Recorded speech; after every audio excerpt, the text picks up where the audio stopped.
Hi guys, good evening and welcome back once again to the EdWord. I'm your host Eddie, and in tonight's episode I will be discussing what I thought of the latest and very spooky episode of Evil, which dropped its newest episode today on Paramount Plus. It was quite good.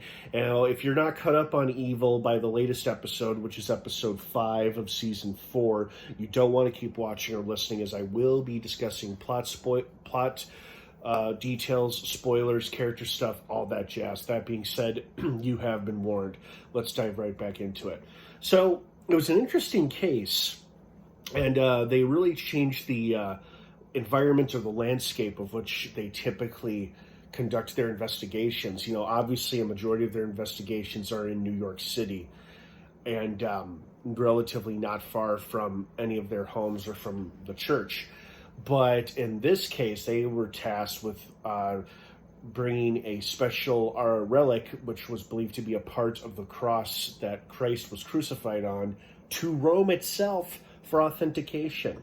Sadly, it turned out to be fake, but the box that it came in was something that possessed great power or an ancient power, a source of great evil. And it was very likely possibly caused scary voice to come on the intercom system when the captain was trying to speak to the passengers when the turbulence started to occur when they were coming back flying into New York.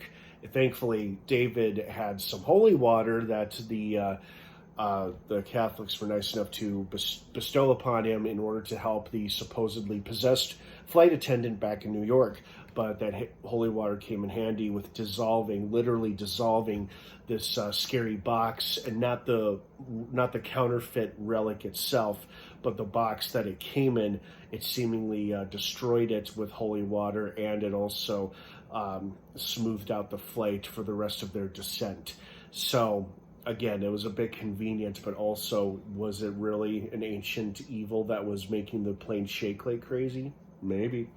I did enjoy seeing the undead captain from the story that the flight attendant told, and how David kept seeing him and like closing his eyes to try to not see him, but he was there aboard the plane, and he looked great. He looked like a gnarly looking ghoul, and so I thought that was pretty cool. And then the stuff with the girls was pretty funny, and it was nice that they got to spend some time in the spotlight trying to solve a spooky situation of their own. You know, circuit breaker tripped. There was a big hole in their basement that was home to a bunch of bats, red-eyed bats, and got into their house. Then Grandma came over, got them all out, introduced them to baby Timothy. And by the end of the episode, she revealed to them not Timothy's heritage, but that he is indeed their brother. So, and then of course the episode just ends. No revelation that Kristen is the biological mother, not the birth mother.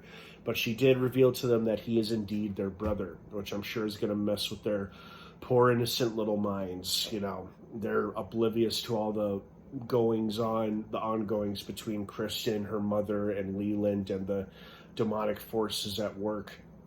So who knows how these kids will have what kind of impact it'll have on these 4 girls, but only time will tell.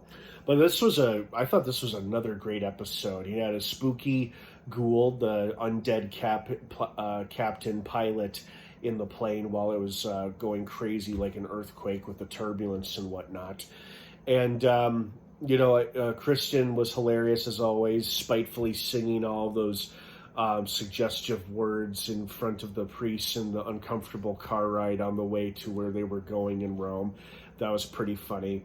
And then the hunky shirtless guy that the girls looked up on YouTube in order how to fix a trip circuit breaker was pretty funny and unexpected. I'm like, what the fuck is this? Why is he not wearing a shirt? Okay.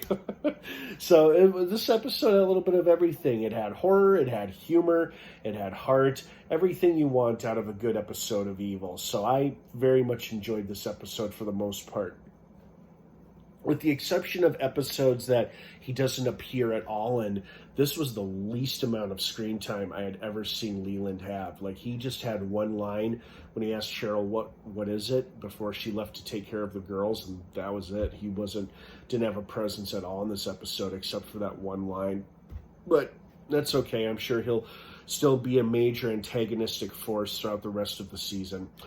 So yeah, overall, I liked this episode a lot. I liked the change in scenery, which is we weren't in New York, we weren't on the ground, and the final few minutes of this episode occurred in the sky aboard a turbulent plane with a possible ancient evil box that was causing the turbulence. And I thought it was very refreshing, a nice change up from the usual routines or investigations that the team usually works. So it was very interesting and entertaining to me that way, and I hope you guys feel the same way. What did you guys think of this episode of Evil? Did you like it? Did you love it? Were you expecting more, expecting less? Let me know what your thoughts are down below. Have a wonderful rest of your night. Evil drops new episodes every Thursday on Paramount Plus. Have a good night, everybody, and of course, until next time, may the Force be with you.